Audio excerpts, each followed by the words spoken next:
आपको पता है कि भारत के प्रधानमंत्री नरेंद्र मोदी बांग्लादेश के दौरे से वापस लौट चुके हैं, लेकिन उसके बावजूद भी वहां प्रदर्शन का सिलसिला थमने का नाम नहीं ले रहा है। लगातार प्रदर्शन हो रहे हैं। उनके दौरे से पहले भी प्रदर्शन हो रहे थे, उनके दौरे के बाद भी प्रदर्शन हो रहे हैं। कई लोग इसमें मारे जा चुके हैं।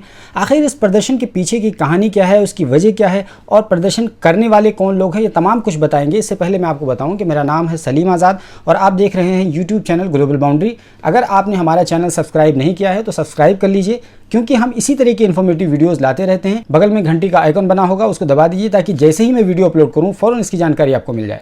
अब आइए मुद्दे पर आते हैं और आपको बताते हैं कि भारत के प्रधानमंत्री नरेंद्र मोदी दरअसल बांग्लादेश गए क्यों थे। तो बांग्लादेश इसलिए गए थे क्योंकि बांग्लादेश से उनको बुलावा आया था। बुलावा किस लिए आया था? क्योंकि बांग्लादेश अपना गोल्डन जुबली मना रहा था, इसलिए भारत के प्रधानमंत्री नरेंद्र मोदी को उसने बुलाया था। गोल्डन जुबली क्या होता है? दरअसल जब कोई भी संस्था अपना 50 साल कंप्लीट कर लेता है और उस पर वो जश्न मनाता है तो उसको गोल्डन जुबली सेलिब्रेशन बोलते हैं। अगर वही 25 साल कंप्लीट होता है तो उसको सिल्वर जुबली बोलते हैं। तो दरअसल बांग्लादेश 1971 में आज़ाद हुआ था और आपको पता है कि 1971 से 2021 को अगर जोड़ेंगे तो 50 साल हो गया और 50 साल यानी गोल्डन जुबली के मौके पर बांग्लादेश की जानिब से भारत के प्रधानमंत्री नरेंद्र मोदी को बुलाया गया था। इसी वजह से वो बांग्लादेश के दौरे पर गए थे।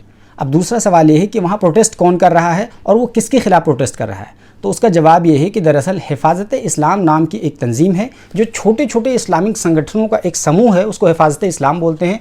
उसके लोग प्रोटेस्ट कर रहे हैं। किसके खिलाफ? नरेंद्र मोदी के खिलाफ। और इसके अलावा प्रोटेस्ट करने वालों में स्टूडेंट का भी ग्रुप शामिल है।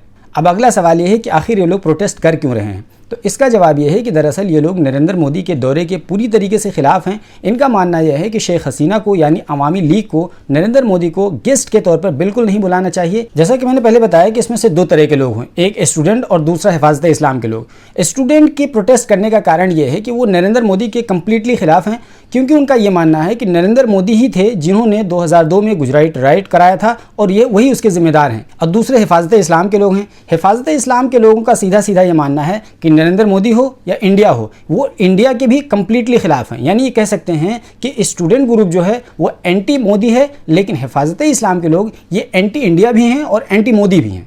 अब आइए थोड़ा सा आपको हिफाजत इस्लाम के बारे में बताते हैं कि दरअसल ये किस तरह के लोग हैं। हिफाजत इस्लाम दरअसल छोटी छोटी इस्लामी तंजीमों का एक कोलिशन है और वो ऐसे लोग हैं कि उनका ये मानना है कि बांग्लादेश में डेमोक्रेसी नहीं होनी चाहिए। यानी वो मसल स्ट्रीट शो करते हैं। उनका ये मानना है कि सेकुलर कल्चर नहीं होना चाहिए, इस्लामिक कल्चर होना चाहिए। उनका ताल्लुक जमात इस्लामी बांग्लादेश से है और जमात इस्लामी बांग्लादेश का ताल्लुक खालिदा जिया की जो पार्टी है, बांग्लादेश नेशनलिस्ट पार्टी यानी जिसको BNP बोलते हैं, उनसे है। इससे आपको अंदाजा हो गया होगा कि हिफाजत इस्लाम ये अपोजिशन के पाले में है। और आपको ये बात पता होना चाहिए कि जब भी बांग्लादेश नेशनलिस्ट पार्टी यानी खालिदा जिया की पार्टी सत्ता में आती है तो इंडिया के साथ उसके रिश्ते थोड़ा सा तल्ख हो जाते हैं। लेकिन जब अवामी लीग यानी शेख हसीना की पार्टी सत्ता में रहती है, जैसा कि आज सत्ता में है, तो भारत के साथ उसके ताल्लुकात अच्छे होते हैं। हालांकि इससे पहले CAA के मुद्दे पर उसके ताल्लुकात थोड़े से खराब हुए थे, लेकिन धीरे धीरे ये तमाम रिश्ते सही हो गए।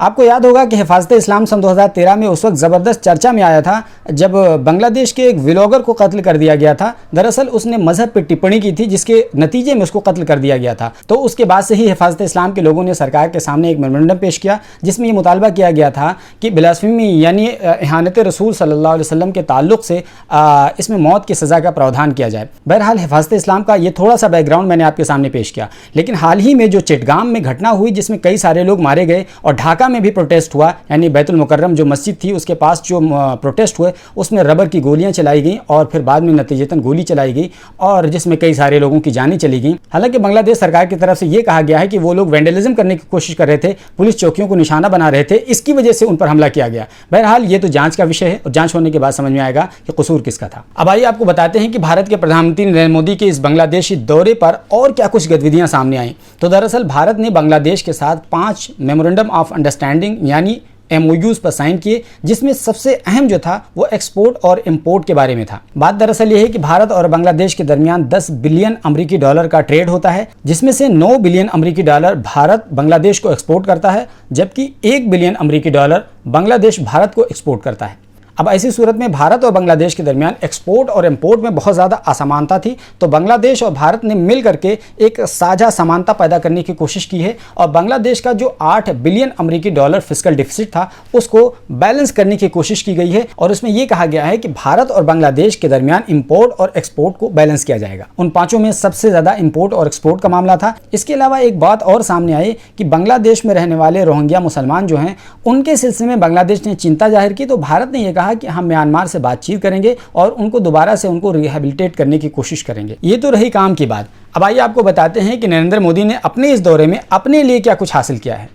तो दरअसल उन्होंने मतुआ मंदिर में जाकर के माथा टेका है। आपको पता है कि मतुआ मंदिर का ताल्लुक सीधे सीधे बंगाल के इलेक्शन से है। हमने इस सिलसिले में एक वीडियो बनाया हुआ है, आपको हम लास्ट में पॉपअप दे देंगे, आप देख लीजिए। मतुआ मंदिर और मतुआ समुदाय से संबंधित आपको तमाम कुछ डिटेल समझ में आ जाएगी कि नरेंद्र मोदी का मतुआ मंदिर में जाने का मकसद क्या था। इसके अलावा उन्होंने एक और बात बोल दी। उन्होंने कहा कि जब 1971 में बांग्लादेश अपनी आज़ादी का संघर्ष कर रहा था तो उस टाइम उन्होंने सत्याग्रह की थी, यानी नरेंद्र मोदी ने सत्याग्रह की थी।